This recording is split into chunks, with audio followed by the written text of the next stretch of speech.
Hello friends, हम आज एक रहस्यमयी कहानी के बारे में जानेंगे। ये एक सस्पेंस की कहानी है।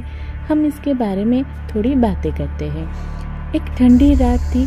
समुद्रों की लहरों की आवाज़ और ठंडी हवा के झोंके शहर को एक रहस्यमयी माहौल दे रहे थे।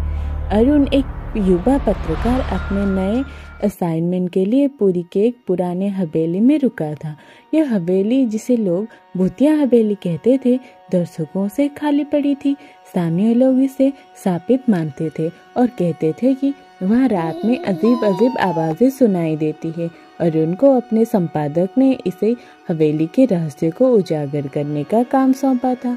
वो उत्साहित था, लेकिन थोड़ा डरा हुआ भी।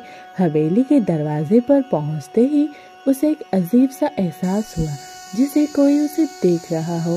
पुराना लकड़ी का दरवाजा खोलते ही चरमराहट की आवाज़ उसे चौंका दिया। अंदर का माहौल और भी डरावना था।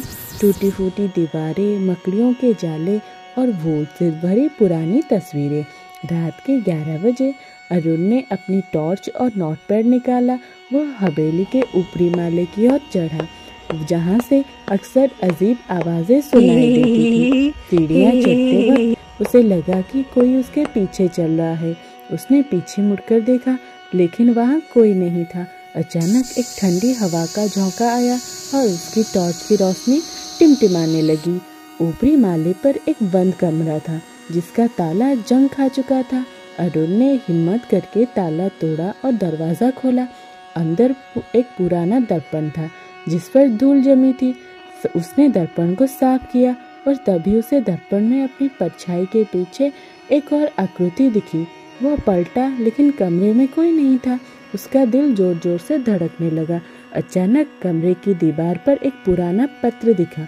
उसने उसे उठाया और पढ़ना शुरू किया। पत्र में लिखा था, यह हवेली उसका घर है जो कभी नहीं गया। जो भी यहाँ आएगा वह उसका शिकार बनेगा। अरुण के रोंगटे खड़े हो गए। तभी कमरे का दरवाजा अपने आप बंद हो गया और एक ठंडी भारी आवाज़ गूंजी, तुम्हें यहाँ नहीं होना चाहिए। अरुण ने भागने की कोशिश की, लेकिन दरवाजा नहीं खुला। उसकी नज़र फिर दर्पण पर पड़ी और इस बार दर्पण में एक औरत की आकृति साफ दिख रही थी। लंबे काले बाल, सफ़ेद साड़ी और खाली आंखें। यह धीरे धीरे दर्पण से बाहर निकल रही थी। अरुण की चीख निकल गई, लेकिन उसकी आवाज़ हवेली की दीवारों में गूंजकर खामोश हो गई। सुबह जब पुलिस हवेली पहुंची तो अरुण का कैमरा और नोटपैड मिला, लेकिन वह गायब था। नोटपैड के आखिरी पन्ने पर सिर्फ एक लाइन लिखी थी, वो मुझे ले गई। क्या वो औरत कोई भूत थी या हवेली में कोई और रहस्य छिपा था? कोई नहीं जानता। हवेली आज भी वीरान पड़ी है और लोग अब भी इस रात की कहानी को डर के साथ सुनाते हैं।